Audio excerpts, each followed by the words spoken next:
Les Actes des Apôtres, chapitre 24. 5 jours après, arriva le souverain sacrificateur Ananias, avec des anciens et un orateur nommé Tertulle. Ils portèrent plainte au gouverneur contre Paul. Paul fut appelé et Tertulle se mit à l'accuser en ces termes. « Très excellent Félix, tu nous fais jouir d'une paix profonde, et cette nation a obtenu de salutaires réformes par tes soins prévoyants. C'est ce que nous reconnaissons en tout et partout avec une entière gratitude. Mais, pour ne pas te retenir davantage, je te prie d'écouter dans ta bonté ce que nous avons à dire en peu de mots. Nous avons trouvé cet homme qui est une peste, qui excite des divisions parmi tous les Juifs du monde, qui est chef de la secte des Nazaréens, et qui même a tenté de profaner le temple. Nous l'avons arrêté, nous avons voulu le juger selon notre loi, mais le tribun Lysias étant survenu, l'a arraché de nos mains avec une grande violence, en ordonnant à ses accusateurs de venir devant toi.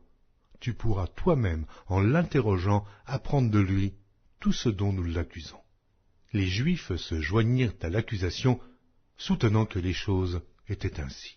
Après que le gouverneur lui eut fait signe de parler, Paul répondit. « Sachant que depuis plusieurs années tu es juge de cette nation, c'est avec confiance que je prends la parole pour défendre ma cause. Il n'y a pas plus de 12 jours, tu peux t'en assurer, que je suis monté à Jérusalem pour adorer.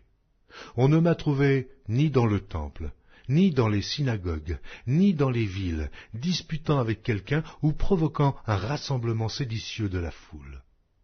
Et il ne saurait prouver ce dont il m'accuse maintenant.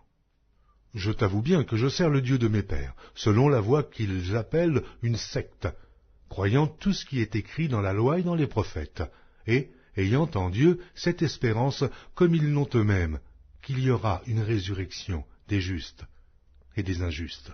C'est pourquoi je m'efforce d'avoir constamment une conscience sans reproche devant Dieu et devant les hommes. Après une absence de plusieurs années, je suis venu pour faire des aumônes à ma nation et pour présenter des offrandes. C'est alors que quelques Juifs d'Asie m'ont trouvé purifié dans le temple, sans attroupement ni tumulte. C'était à eux de paraître en ta présence et de se porter accusateurs s'ils avaient quelque chose contre moi, ou bien que ceux-ci déclarent de quel crime ils m'ont trouvé coupable lorsque j'ai comparu devant le Sanhédrin, à moins que ce ne soit uniquement de ce cri que j'ai fait entendre au milieu d'eux. C'est à cause de la résurrection des morts que je suis aujourd'hui mis en jugement devant vous. » Félix, qui savait assez exactement ce qui concernait cette doctrine, les ajourna en disant « Quand le tribun Lysias sera venu, j'examinerai votre affaire. » Et il donna l'ordre au centenier de garder Paul, en lui laissant une certaine liberté et n'empêchant aucun des siens de lui rendre des services.